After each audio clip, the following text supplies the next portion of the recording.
अस्सलामुअलैकुम नाज़रीन, आप देख रहे हैं नजम सेठी शो। मैं हूं फरवा वहीद और मेरे साथ मौजूद हैं नजम सेठी साहब। अस्सलाम वालेकुम। सेठी साहब, एक ही दिन में इतनी सारी हैपनिंग्स हो गई हैं कि हम कंफ्यूज हो गए थे ये डिसाइड करते हुए कि कौन सी रखनी है प्रोग्राम में, कौन सी निकालनी है। लेकिन आपने बहुत सारी चीज़ों में हमें मुआवनत दी है।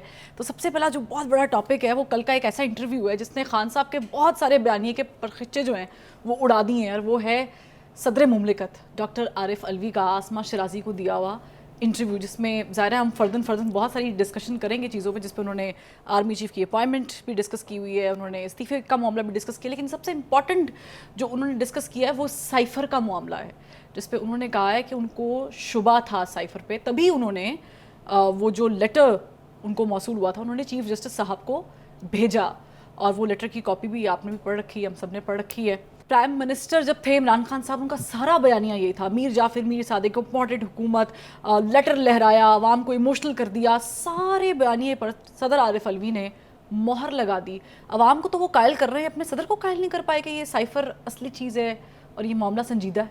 जी हाँ, बड़ी इंटरेस्टिंग ये इंटरव्यू थी। सदर साहब की पहले भी इंटरव्यूज़ हुई हैं, मगर इतनी क्लियर कट इंटरव्यू मेरा ख्याल है आसमा ने की है, और फुल क्रेडिट टू हर कि उन्होंने सदर साहब को से कुछ खुली खुली बातें करवाई हैं।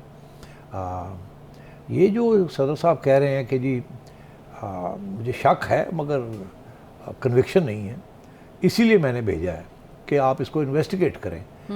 मगर ये भी साथ साथ वो ये कह रहे हैं कि जी कोई स्मोकिंग गन आपको नहीं मिलेगी, मतलब है कि कोई प्रूफ नहीं मिलेगा आपको कि ये एक्चुअली रेफरेंसेस भी दिए कि ये साजिश है। और मैं आई एम क्वाइट सरप्राइज कि सदर साहब ने इतनी खुल के ये बात कही है। इसका सिर्फ एक ही मतलब हो सकता है, वो ये है कि सदर साहब, हम सबको मालूम है कि कोशिश कर रहे हैं किसी तरीके के साथ कुछ मुशावरत करके इस्टेब्लिशमेंट के साथ और पीडीएम के साथ किसी तरीके के साथ पीटीआई को पार्लियामेंट में लाया जाए और वहाँ बैठ के आगे का रास्ता जो है उसको तय किया जाए कि इलेक्शन कब होने हैं और कैसे होने हैं। बिकॉज़ वो तो पीटीआई के बड़े लॉयल किस्म के शख्स हैं, ये तो तवक्को नहीं की जा सकती कि वो इमरान खान साहब के ख़िलाफ़ जाएंगे। इसका मतलब है ये भी जो इंटरव्यूज़ दे रहे हैं ये भी कोई सोची समझी एक प्लान के मुताबिक है। आपको पता है, मैं काफ़ी अरसे से कह रहा हूँ कि खान साहब का जो टैक्टिक्स हैं वो यही है, टॉक टॉक फाइट फाइट। तो एक तरफ उन्होंने अपना बयानिया तो एक बड़ा सीधा साधा बयानिया रखा हुआ है, उसमें से हिलते नहीं हैं, मगर उनके जो लोग हैं वो उससे बिल्कुल हिल के और बहुत सी और बातें करते हैं जिसके साथ कोई रास्ते खुलने की कोशिश होती है। और ये एक डिप्लोमेसी के अंदर ये कोई नई बात नहीं है कि एक बंदा जो है वो अड़ जाता है और कहता है ऐसे ही है सूरत हाल, मैं तो ये नहीं कर सकता या ये मैं करूँगा, मगर उसके जो इधर उधर के लोग होते हैं वो पीछे से फिर बातें शुरू करते हैं कि हमें तो आवाम के लिए, पब्लिक के लिए, उनकी कंजम्पशन के लिए एक बात करनी पड़ रही है, मगर आपके साथ अगर कोई बात बिहाइंड द सीन्स तय हो जाती है तो फिर वो बयानिया भी हम चेंज कर लेंगे, मगर जब तक कुछ तय नहीं होता उस वक्त आप चेंज नहीं कर सकते। तो ये टॉक टॉक फाइट फाइट का इसका मतलब ये होता है कि मुख्तलिफ प्लेटफॉर्म्स के ऊपर आप मुख्तलिफ बातें करते हैं ताकि आपके रास्ते आहिस्ता आहिस्ता खुलने शुरू हों, जहाँ आपको स्पेस मिले आप आगे बढ़ते हैं। तो सदर साहब एक उन्होंने इस्टेब्लिशमेंट को भी साथ लिया हुआ है, उधर से पीडीएम को भी साथ लेने की कोशिश कर रहे हैं, खान साहब को भी साथ लेने की कोशिश कर रहे हैं। अगर वो ये कह दें, जो पूछा आसमा ने उनसे कि हाँ मैं तो बिल्कुल यकीन करता हूँ कि साजिश हुई है, फिर सदर साहब का रोल नहीं रहता ना, बिकॉज सदर साहब फिर सीन वो न्यूट्रल नहीं नज़र आते ना। सदर साहब को न्यूट्रल बन के एक रोल अदा करना, अगर वो न्यूट्रल नहीं होंगे तो वो रोल अदा कर नहीं सकते, फिर उनके साथ कोई और बात करने के लिए तैयार नहीं होगा। अगर ये तो फिर खान साहब वाली बात है, आप तो वही बात कर रहे हैं जो खान साहब कर रहे हैं, तो फिर नेगोशिएशन कहाँ से होगी। तो इससे फिर सदर साहब अपनी न्यूट्रलिटी और इंडिपेंडेंस दिखाना चाह रहे हैं कि मैं पार्टिज़न नहीं हूँ, मैं पार्टी पॉलिटिकल नहीं हूँ, मैं सदर हूँ अबव एवरीथिंग एल्स, और मेरी ये ख्वाहिश है और मेरी अपना मौक़िफ़ भी जो ये है वो फ़र्क है थोड़ा सा फ़र्क है फ्रॉम द प्राइम मिनिस्टर। मेरा ख्याल है उन्होंने ये कहा कि मैं खान साहब खुद इसका जवाब बेहतर दे सकते हैं जब ये सवाल पूछा, मगर साथ उन्होंने एक और भी बात कह दी ना कि मैं उनके एडवोकेट तो नहीं हूँ। अब ये देखिए, ये एडवोकेट कौन होता है फरवा, आप जब वकील को करते हैं तो वकील आपका मौक़िफ़ पेश करता है ना जाके अदालत के आगे, अपना मौक़िफ़ तो नहीं करता वो, उसका कोई इंडिपेंडेंट हैसियत तो नहीं होती, वो आपका एडवोकेट होता है। ऐसे होता है कि वो आप खुद बात कर रहे हैं। तो अब वो कह रहे हैं कि मैं इमरान खान का एडवोकेट नहीं हूँ, तो उससे ये मुराद है कि मैं न्यूट्रल हूँ, आप मेरी न्यूट्रलिटी को एक्सेप्ट करें, मुझे एक रोल प्ले करना है, थोड़ी बात मेरी माने, मैं उधर भी मनाने की कोशिश करता हूँ। मगर ये खान साहब के कहने के ऊपर ये सब कुछ हो रहा है, ये एक्चुअली न्यूट्रल नहीं है। ये एक्चुअली गेम प्लान के तहत उनको कहा गया है कि आप न्यूट्रल बने ताकि आप इस बात को पीछे से बिहाइंड द सीन्स आगे ले जाएं। हम पार्लियामेंट जाके इस मसले को हल करेंगे, मगर वहाँ जानने में हमें कोई यू टर्न्स ना लेनी पड़े, ऐसे लगे कि शिकस्त नहीं हुई, फतह हुई है। और इसलिए अब हम पार्लियामेंट जा रहे हैं क्योंकि हमें कुछ मिल रहा है वहाँ। और वहाँ जाके जब हम इलेक्शन हमें मिलेगी मुज़ाकरात के साथ, तो उससे आवाम को ये पता चल जाएगा कि ये हमारी शिकस्त नहीं थी, ये हमारी फतह थी, इसलिए हम वहाँ गए। तो ये इसीलिए ये सारा ड्रामा किया जाता है। तो ये सारी इंटरव्यू जो है, ये इसमें सबसे ज़्यादा दिलचस्प बातें ही वो यही हैं जो इस्टेब्लिश करती हैं या कोशिश की जा रही है कि आरिफ अलवी साहब जो हैं वो अब एक पीटीआई के लॉयलिस्ट नहीं, मगर मुल्क के और रियासत के लॉयलिस्ट बनने की कोशिश कर रहे हैं। और वो एक इमरान खान के एक प्लान के तहत कर रहे हैं ताकि रास्ते जो हैं हर जगह पे कोशिश की जाए कोई रास्ता निकले आगे बढ़ने का, क्योंकि अभी तो खान साहब के पास स्वाय लॉन्ग मार्च के और है कुछ नहीं। बिल्कुल। और वो मेरा अपना जो तज्जिया है वो नहीं इस्तेमाल करना चाहते, वो थ्रेट इस्तेमाल करना चाहते हैं फॉर नेगोशिएशन, मगर वो एक्चुअली लॉन्ग मार्च नहीं करना चाहते, क्योंकि उन्हें पता है कि एक दफ़ा अगर लॉन्ग मार्च शुरू हो गई तो फिर इसके नताइज जो है वो इनके खिलाफ भी आ सकते हैं। तो उसकी कोई गारंटी नहीं है, क्योंकि एस्टैब्लिशमेंट की तरफ से उनको कोई ऐसा इशारा नहीं हुआ।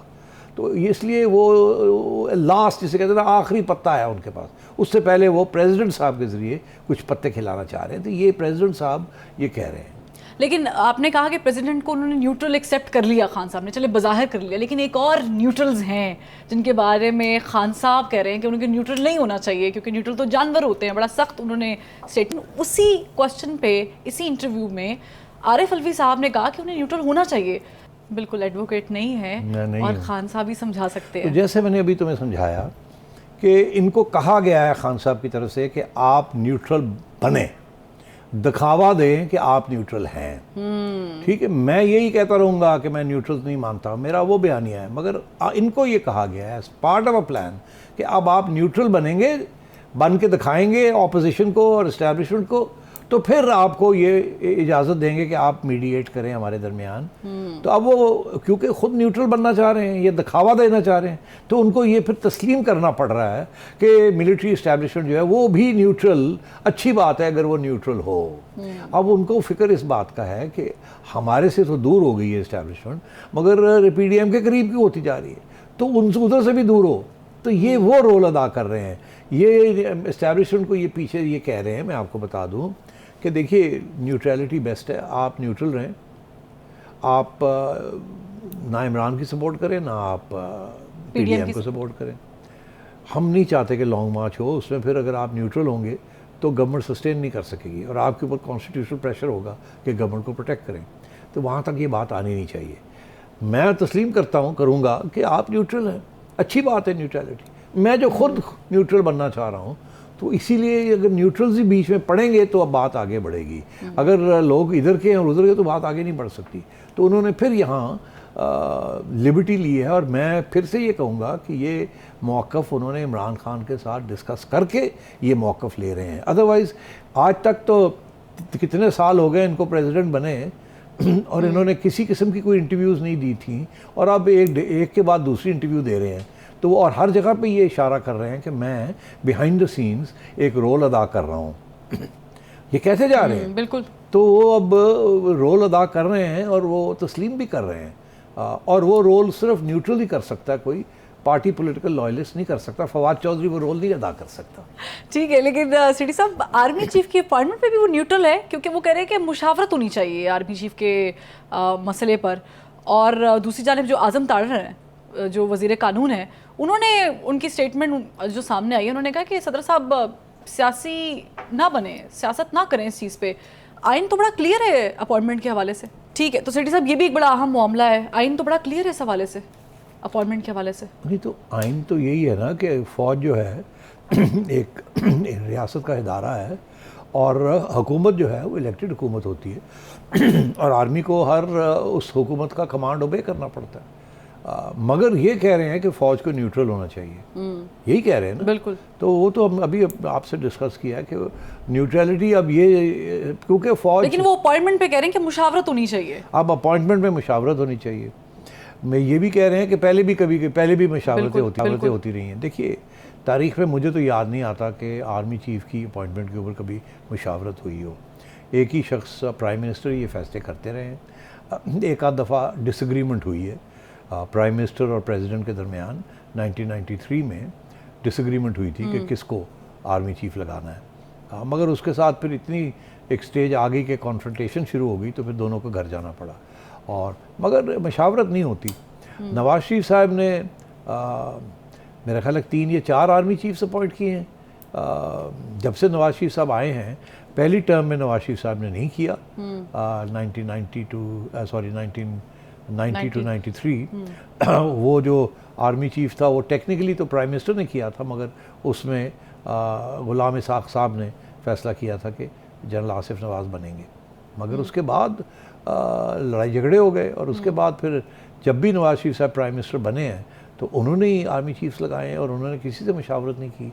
और तो बेनज़ीर भुट्टो साहबा ने भी जब जनरल जहांगीर करामत को आर्मी चीफ लगाया था 1995 में मेरा ख्याल है, तो उस वक्त भी उन्होंने किसी से मशावरत नहीं की थी सिवाय अपने सदर के साथ। तो मशावरत जो सदर के साथ होती है वो तो आइन का कंसल्टेशन तो होती है हमेशा, मगर जिस किस्म की मशावरत अलवी साहब कह रहे हैं इशारतन, वो कह रहे हैं कि इमरान खान साहब के साथ, ऑपोजिशन लीडर के साथ मशावरत होनी चाहिए, जो मेरा ख्याल है कि नून लीग तो ये कभी नहीं मानेगी, PDM भी नहीं मानेगी। मगर ये आप रूल आउट इसका करें कि अगर इस्टेब्लिशमेंट की तरफ से प्रेशर आया प्राइम मिनिस्टर के ऊपर, शहबाज शरीफ साहब के ऊपर, कि ये 5 नाम हम दे रहे हैं, और बिहाइंड द सीन्स हमारा ये ख्याल है कि अगर आप फलाने को लगाएंगे तो उसके साथ कोई प्रॉब्लम नहीं होगी इमरान खान साहब के साथ, और आपको भी कोई प्रॉब्लम नहीं होनी चाहिए, तो इशारा तो किया जा सकता है। तो मेरा ख्याल है वो इसी किस्म की मशावरत की तरफ इशारा कर रहे हैं कि खान साहब की बात सुन ली जाए।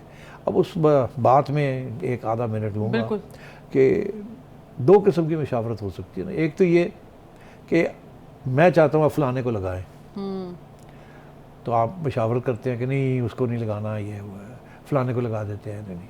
दूसरी ये कि फलाने को ना लगाएं। एक ये कि फलाने को लगा दें, और एक ना लगाएं। एक ये मशावरत के फलाने को ना लगाएं स्पेसिफिक। तो मेरा ख्याल है कि खान साहब मान जाएंगे कि फलाने को ना लगाएं और किसी और को लगा दें, और उधर जो PDM की हुकूमत है वो कहेगी नहीं फलाने को हमने लगाना है, और आपकी मशावरत को रिजेक्ट करते हैं। तो फिर जो इस्टेब्लिशमेंट की तरफ से जो इशारा आएगा PDM की हुकूमत को, मेरा ख्याल है फिर PDM की हुकूमत वही करेगी जो फाइनल इशारा आएगा। इतनी बड़ी वो रिस्क ले नहीं सकते कि इस्टेब्लिशमेंट की बात भी ना माने और इमरान खान की भी बात भी ना माने। तो वो अगर इस्टेब्लिशमेंट ने कोई रास्ता निकाला तो मेरा ख्याल है शहबाज शरीफ साहब मान जाएंगे। ठीक है सिटी साहब, मुझे ब्रेक पर जाना है, लेकिन जब हम ब्रेक से वापस आएंगे तो मैं एक शॉर्ट के साथ वापस आऊंगी जिसमें सदर आरिफ अलवी इस्तीफों से मुतालिक भी कोई बात कर रहे हैं और चार्टर ऑफ इकोनॉमी से मुतालिक भी कुछ बात कर रहे हैं। हमारे साथ रहिएगा।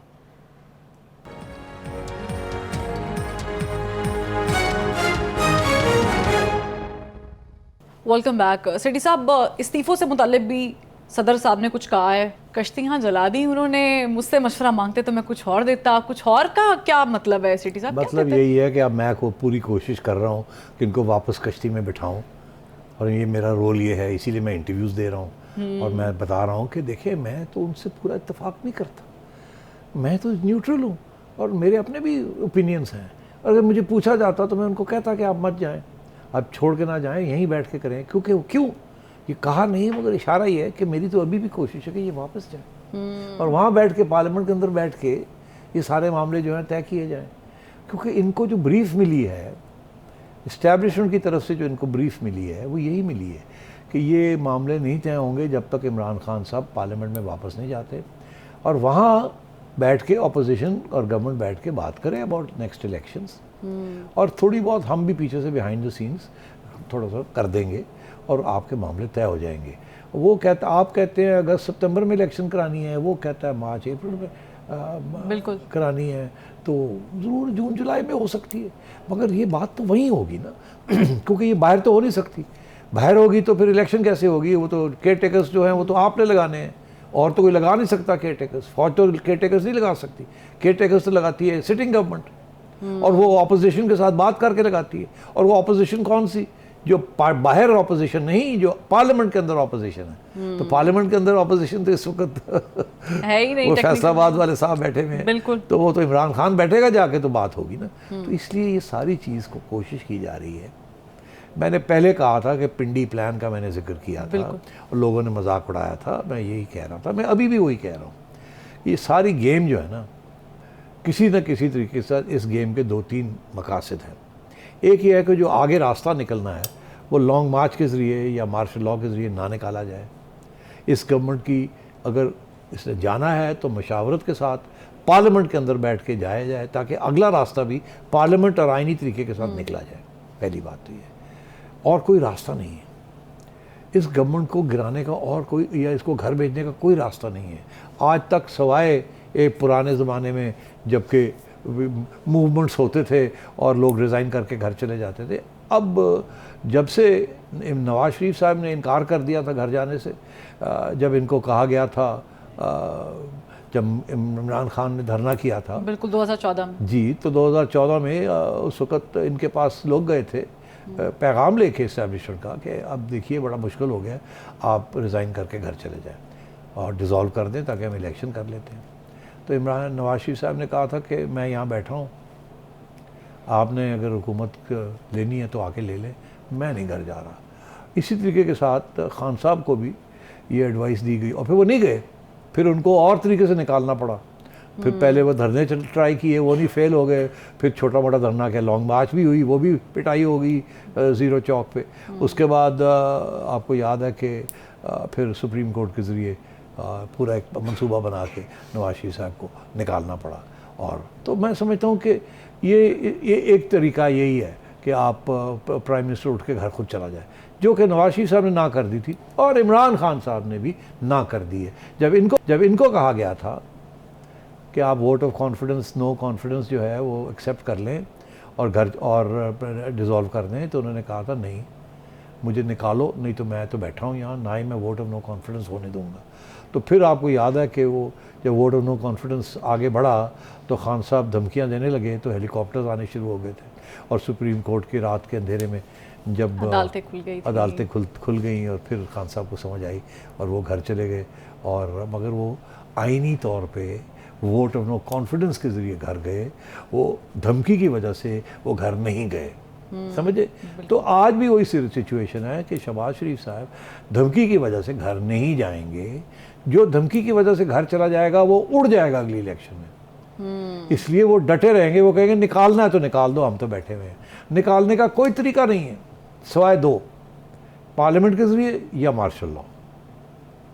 तो अगर मार्शल लॉ नहीं लगाना चाहती इस्टेब्लिशमेंट, या उसके माहौल नहीं है, या उसको भुगत नहीं सकेंगे अगर वो लगा देते हैं, तो फिर यही रास्ता है कि पार्लियामेंट के अंदर इमरान खान साहब को भेजा जाए, वहाँ तय किए जाएं सारे मसाइल। एक और बड़ी इंटरेस्टिंग डेवलपमेंट हुई है और वो ये है कि वजारत दाखिला ने जो लेटर लिखा था 7 तारीख को इलेक्शन कमीशन को, और उस लेटर में कहा गया था कि जो ज़िमनी इंतखाबात है, जो बाई इलेक्शन है, उसे मुलतवी कर दिया जाए 90 डेज़ तक के लिए। तो उस पर आज इजलास हुआ और फैसला आ गया, और वो फैसला ये आया कि ज़िमनी इंतखाब जो हैं वो तो हो रहे हैं, बाई इलेक्शंस तो हो रहे हैं सिवाय NA 45 के। तो इलेक्शन हो रहे हैं, खान साहब 8 सीटों से इलेक्शन भी लड़ रहे हैं, खान साहब तड़ियाँ भी लगा रहे हैं, ये कैसे मामला होगा? फिर साथ साथ हमने फॉरेन फंडिंग में भी देखा है कि FIR कटी है, खान साहब समेत 11 लोग हैं। तो अभी उन्होंने लॉन्ग मार्च का भी ऐलान करना है, डेट्स वहाँ से भी आ रही हैं, यहाँ पर तलवार एक और भी लटक रही है, आपने भी प्रेडिक्शन कर रखी है। तो ये कहाँ मामला जा रहे हैं? देखिए, कुछ लोगों का ख्याल था कि इलेक्शन कमीशन मुलतवी कर देगी ये बाई इलेक्शंस। एक तो गवर्नमेंट ने लिखा था कि आप मुलतवी करते हैं, फ्लड शर्ट्स हैं, ये है वो है। गवर्नमेंट तो यही कहती कि क्योंकि उनको पता है कि अगर इलेक्शन हो गए तो शायद वो इमरान खान जीत जाएंगे, वो खुद खड़े हो रहे हैं ना। और इमरान खान खुद भी ये कह रहे थे। तो दूसरी चीज़ ये कि ये तो समझ आती है गवर्नमेंट क्यों नहीं चाहती। इलेक्शन कमीशन की तरफ से जो पहले हमें जो खबर मिली थी वो यही थी कि इलेक्शन कमीशन ने पूछा है इस्टेब्लिशमेंट से कि या गवर्नमेंट से कि रेंजर्स और आर्मी हमें मिलेगी कि नहीं फॉर सिक्योरिटी रीजंस इन 11 सीटों के ऊपर, ठीक है, 9-11 9 सीटें 9 बेसिकली, सीटों की। 3 जो है सूबाई हैं। तो पहले इशारा ये हुआ था कि वो हम फ्लड की ड्यूटी में इन्वॉल्व हैं और शायद लॉन्ग मार्च की ड्यूटी के ऊपर हों, तो इसलिए हम नहीं दे सकेंगे सिक्योरिटी। तो फिर ये खर्चा हुआ कि शायद इलेक्शन पोस्टपोन हो जाएंगे ऑन दिस रीज़न। अब खबर आई है कि इलेक्शन कमीशन ने फैसला कर लिया कि इलेक्शन होंगे, और ये कि 16 अक्टूबर को ही होंगे, 16 अक्टूबर को ही होंगे, और ये कि हमें रेंजर्स और आर्मी की सिक्योरिटी मिलेगी। उन्होंने यस कर दिए। बिल्कुल। तो अब ये समझे आपके एक नया रुख सियासत ने ले लिया। और वो ये है कि अगर इलेक्शन होने हैं तो फिर सवाल ये 2 सवाल खड़े होते हैं ना, एक ये कि कौन जीतेगा, और दूसरा ये कि जीतने के बाद जो जीतेगा उसका रवैया क्या होगा अपने मुखालिफ के खिलाफ। इमरान खान साहब ये इलेक्शन जीत जाते हैं तो उनकी जो मूवमेंट है उसको और भी सपोर्ट मिलेगी। वो पहले जो बाई इलेक्शन जीते हैं उसके साथ लोग ये कहना शुरू कर दिया कि बहुत ज़्यादा ही पॉपुलर हैं। इसके बाद तो और भी लोग कहेंगे लो जी उनते अगर आज इलेक्शन होती है तो 2/3 मेजॉरिटी मिल जाएगी। पहले ये कहते थे कि मेजॉरिटी मिल जाएगी, तो आहिस्ता आहिस्ता मेजॉरिटी से अब 2/3 पे पहुंच जाएंगे इस इलेक्शन जीतने के बाद। तो खान साहब का केस तो बहुत मजबूत हो जाएगा कि अब उनको रेजिस्ट कौन करेगा। दूसरी तरफ ये है कि शायद कुछ अंडरस्टैंडिंग हो गई हो कि अगर आप इलेक्शन जीत जाते हैं तो फिर आप लॉन्ग मार्च मत करें। इसीलिए उन्होंने मुलतवी करते जा रहे थे, लॉन्ग मार्च की डेट नहीं दे रहे थे, क्योंकि शायद इंतज़ार थी कि इलेक्शन होंगे या नहीं होंगे। अगर इलेक्शन मिल जाते हैं और ये जीत जाते हैं और प्रूव हो जाता है कि जी बड़े इनको वोट मिले हैं, बड़ी सपोर्ट है, तो फिर एक मौका मिल जाती है ना, जवाब मिल जाता है कि आप एक स्ट्रेंथ से, एक मजबूती के बेस के ऊपर आप पार्लियामेंट वापस चले जाते हैं और वहाँ बैठ के आप अगली बात करते हैं। फिर आपको अगर लॉन्ग मार्च की क्या ज़रूरत है आपको, ठीक है। तो शायद ये पीछे कोई सेटलमेंट हो गई हो कि जी आप लॉन्ग मार्च ना करें, उसके साथ गंद पड़ेगा, लड़ाई झगड़े होंगे, फिर हमें इंटरवेंशन करनी पड़ेगी। इस्टेब्लिशमेंट की तरफ से पैगाम पहुँच गया होगा और इसने कहा होगा कि नहीं, या तो इलेक्शन कराएं, फिर मैं प्रूफ करूं कि मैं कितना पॉपुलर हूं, तो फिर उन्होंने सोचा होगा इलेक्शन करा देते हैं, ठीक है। तो अब इलेक्शन होने जा रहे हैं, इसका जो असर होगा वो आपने देखना ही है कि लॉन्ग मार्च इसके बाद होती है या नहीं होती। अगर लॉन्ग मार्च नहीं होती तो इसका ये मतलब है कि पार्लियामेंट की तरफ तैयारी का उसकी रुख तैयार हो गया, उधर जाने का शुरू हो गया। और उसके लिए 2 इंटरेस्टिंग चीज़ें हुई हैं। वो क्या? एक तो ये कि खान साहब अब अगर सारे अलायंस पार्टनर्स भी जो पुराने थे वो अगर खान साहब को वापस भी आ जाएं तो खान साहब अब गवर्नमेंट नहीं वहाँ बना सकते, बिकॉज ये 11 तो फारग हो गए। तो खान साहब की मेजॉरिटी वहाँ तो अब रही नहीं, ऑपोजिशन ही कर सकते हैं। तो उनको तो पहले एक नॉच पीछे ले आया गया है, आप नीचे हटे ना, पीछे तो हटे ना। अब आप पार्लियामेंट में आ जाएं, अब आप इस गवर्नमेंट को डिस्टेबलाइज नहीं कर सकते, वॉकआउट कर सकते हैं, बॉयकॉट कर सकते हैं।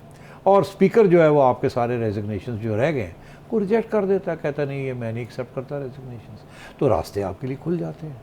ठीक हो सकता है क्योंकि सुप्रीम कोर्ट, हाई कोर्ट कह रहे जाओ वापस, तो रास्ते खोलने की कोशिश हो रही है, सारे इदारे लगे हुए हैं रास्ते खोलने के लिए खान साहब के लिए कि आप पार्लियामेंट में वापस जाओ, ना लड़ाई झगड़े करो सड़कों के उत्ते, इहदे नाल मैशत टुट जाएगी, तबाह हो जाएगी।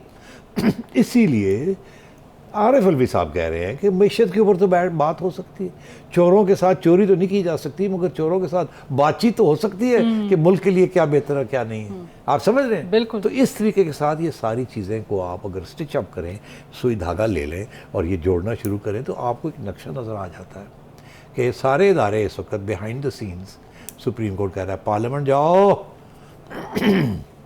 Behind the scenes Arif Alvi कह रहा है मैं लाता हूँ इनको पार्लियामेंट में, मगर कोई दो तो सही इनको ताकि ये वापस आ सकें।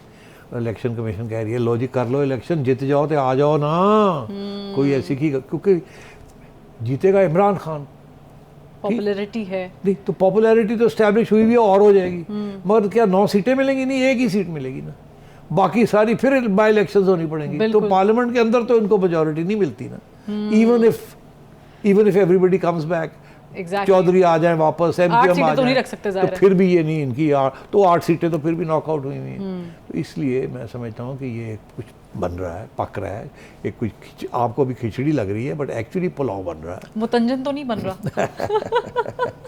अभी वो उसकी स्टेज नहीं आई, मगर अगर ये सिर्फ बिरयानी भी बन जाए, देसी बिरयानी भी बन जाए, तो इस मुल्क की बड़ी बचाव हो जाएगा। और खान साहब के लिए रास्ते निकाले जा रहे हैं, बस सीधी सी बात है। ठीक है, लेकिन अब ये खान साहब पे इन्हिसार है कि खान साहब अब जाना चाह रहे हैं या वहीं पर रुकना चाह रहे हैं। एक ब्रेक लेंगे, ब्रेक से फिर वापस आएंगे और मजीद बात करेंगे।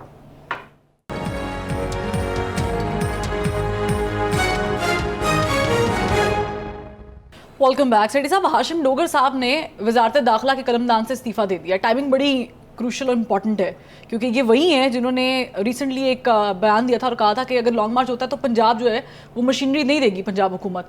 और इससे पहले अगर आपको शहबाज गिल वाला किस्सा याद हो तो उस पर भी इन्होंने कहा था कि तशद्दुद नहीं। वो अलग बात है कि खान साहब से मुलाकात के बाद इन्होंने अपना बयानिया थोड़ा सा मोल्ड कर लिया था। क्या समझ रहे हैं, कुछ पकड़ा है पंजाब में या बहुत कुछ पकड़ा है? देखिए, बिल्कुल पंजाब में पकड़ा है। देखिए ना, अलीम खान साहब लंदन बैठे हैं, परवेज़ इलाही साहब लंदन बैठे हैं। कुछ अरसे से हम लोग कह रहे हैं कि पंजाब में तब्दीली आनी है, ठीक है ना। तो मेरा ख्याल है डोगर साहब को भी नज़र आ रहा है कि आगे क्या होने जा रहा है। वो मेरा ख्याल है आज का नहीं देख रहे, वो आगे देख रहे हैं। एक तो इमरान खान साहब काफ़ी नाराज़ हैं उनसे।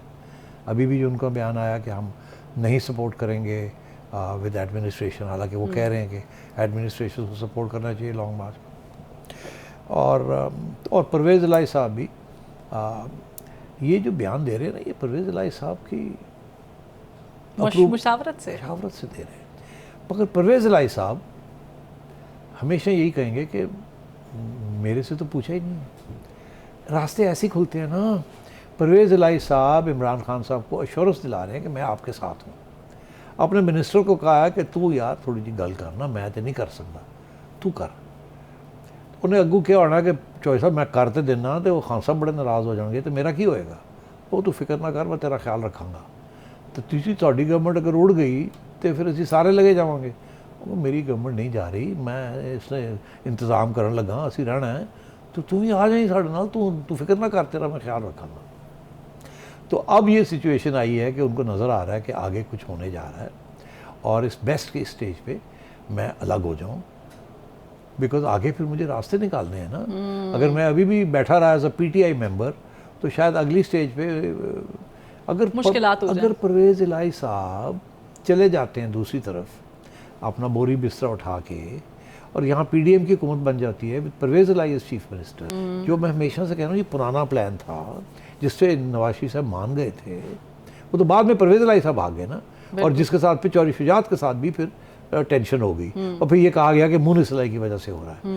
मगर अब परवेज़ इलाही साहब लंदन बैठे हैं, अलीम खान साहब वहाँ गए हैं। क्या कहने गए हैं अलीम खान साहब? अलीम खान साहब वहाँ नवाज शरीफ साहब को कहने गए हैं, मियाँ साहब ग्रीन लाइट दियो, नंबर है ने साढ़े को, नंबर है ने साढ़े को। अच्छा, अब नंबर है ने साढ़े को मतलब की है? पीटीआई के लोग ही है ना। अगर कल को गवर्नर साहब कल परवेज़ इलाही वापस आते हैं आके और ये असेंबली का सेशन जो है इसे ख़त्म कर देते हैं, गवर्नर इमीडिएटली कॉल करता है वोट ऑफ कॉन्फिडेंस। ठीक, परवेज़ इलाही साहब को नून लीग वोट ऑफ कॉन्फिडेंस दे देती है और परवेज़ इलाही साहब है ना पहले अनाउंस करते हैं कि मैं जा रहा हूँ उधर और नून लीग का कैंडिडेट हूँ मैं, और पीटीआई जो बाहर रह जाती है ये उधर चले जाते हैं। तो अलीम खान साहब जब कहते हैं कि नंबर्स हैं हमारे पास, तो वो ये कहने गए हैं कि परवेज़ इलाही से डील मत करें आप, हम नंबर्स, मैं और जहांगीर तरीन मिलके और बाकी लोग मिलके आपको नंबर्स दे देते हैं, हमजा को ही रहने दें। वो और बात करने गए हैं, परवेज़ इलाही की और खाता खुला हुआ है और अब मियाँ साहब को ये फैसला करना है कि कैसे, क्योंकि नंबर्स गेम में तो एक ही तरीका है जो लीगल तरीके के साथ गवर्नमेंट चेंज हो सकती है पंजाब में, वो ये है कि परवेज़ इलाही साहब क्यों लीग को लेके बोरी बिस्तरा नून लीग के पास चले जाए। एक तो ये रास्ता है। दूसरा ये रास्ता है कि जी पीटीआई के लोग पार्टी डिसिप्लिन तोड़ के परवेज़ इलाही के खिलाफ जब वोट ऑफ कॉन्फिडेंस कहा जाता है कि करें, गवर्नर साहब उनको कहते हैं, तो वो वोट ऑफ कॉन्फिडेंस जब लेने जाते हैं तो पीटीआई के लोग इधर उधर हो जाए। मगर फिर वो जो पीटीआई के लोग इधर उधर होंगे वो क्यों होंगे? उनको फिर एश्योरेंस देनी पड़ेगी ना कि जी आप इधर उधर हो जाएंगे तो आपको डिस्क्वालीफाई कर दिया जाएगा, फिर आपकी जगह पे बाई इलेक्शन करवाने पड़ेंगे। तो वो कहेंगे जी साढ़े तो करोड़ों रुपए लग जाएंगे तो सानू की मिलेगा। उनको फिर कुछ एश्योरेंसेस देनी पड़ेंगी, जैसे एश्योरेंसेस दी थी किसको, जो इस वक्त इस्लामाबाद में बैठे हैं लोग, बिल्कुल ठीक है ना, बिल्कुल। वो लोग जो वहाँ बैठे हैं उन्होंने भी तो कुछ एश्योरेंस ली थी कुछ बातचीत तो हुई है ना। तो इस किस्म की डेवलपमेंट्स अब पंजाब में तवक्को करें कि या अलीम खान या परवेज़ इलाही या दोनों मिल के तब्दीली आएगी पंजाब के अंदर। यानी सेठी साहब पक बहुत कुछ रहा है। बहरहाल फरवा वहीद को नजम सिटी शो से इजाज़त दीजिए, फिर मुलाकात होगी। अल्लाह हाफ़िज़।